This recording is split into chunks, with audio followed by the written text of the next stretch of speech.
മഴയാണ്, തണുപ്പാണ്, എല്ലായിടത്തും ചുറ്റിലും സൂക്ഷിക്കണം. പാമ്പുകളുടെ കാലമാണ്.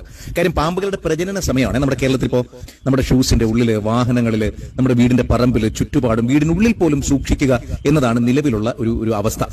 സാക്ഷാൽ മൂർഖൻ മുതൽ അങ്ങോട്ടേക്ക് ഒരുപാടെണ്ണം, വെള്ളിക്കെട്ടൻ, രാജവെമ്പാല, അണലി തുടങ്ങി ഒരുപാട് പേരുടെ പ്രജനന കാലമാണ്. മെയ് അവസാനം ജൂൺ ആദ്യ വാരത്തിലുമായിട്ട് പ്രസവിച്ച് മുട്ട വിരിഞ്ഞൊക്കെ കുഞ്ഞുങ്ങൾ പുറത്തിറങ്ങും. കാട്ടിലെ രാജവെമ്പാല വിരിഞ്ഞിറങ്ങുന്നത് ഇതേ സമയത്ത് തന്നെയാണ്.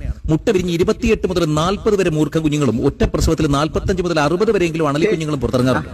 8-12 ദിവസത്തിനകത്ത് ഈ കുഞ്ഞുങ്ങൾ ഉറയൂടും കേട്ടോ. പിന്നീട് പല ഭാഗത്തേക്കും സഞ്ചരിക്കലാണ് പതിവ്. ചെടിച്ചട്ടികൾ, ചവിട്ടുപടി, ഹെൽമറ്റ്, വിറകടുപ്പുകൾ, വൈക്കോൽ കൂന, ചകിരി, ചാക്കുകൾ തുടങ്ങി എവിടെ തരപ്പുണ്ടോ അവിടെയൊക്കെ ഇവർ കയറിയെന്നിരിക്കും. ഇനി അഥവാ പാമ്പുകടി ഏറ്റാൽ, അങ്ങനെ സംഭവിക്കാതിരിക്കട്ടെ, ഏറ്റാൽ ഭയവും ആശങ്കയും ഏറും ഓടുകയോ നടക്കുകയോ ചെയ്യാതെ ഒരിടത്ത് തിരിക്കുക എന്നുള്ളതാണ് ചെയ്യേണ്ടത്.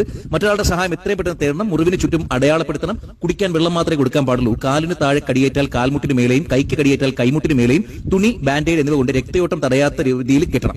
റബ്ബർ ബാൻഡ് കയറൊന്നും ഉപയോഗിക്കാൻ പാടില്ല. കടിയേറ്റയാളെ നടക്കാനോ കിടക്കാനോ ശരീരം ഇളകാനോ അനുവദിക്കരുത്. പരമാവധി എടുത്ത് തന്നെ കൊണ്ടുപോകണം. മുറിയിൽ അമർത്തുകയോ ഞെക്കുകയോ വായ കൊണ്ട് വലിച്ചെടുക്കുകയോ പാടില്ല. മുറിവിൽ മറ്റൊന്നും പുരട്ടരുത്. മഞ്ഞൾ, പേസ്റ്റ്, ഐസ് എന്നിവ മുറിവിൽ വെക്കരുത്. പാമ്പ് കടിയേറ്റ ഭാഗത്തെ ആഭരണങ്ങളും വാച്ചും ചരടും ഒക്കെ അഴിച്ചു മാറ്റുക.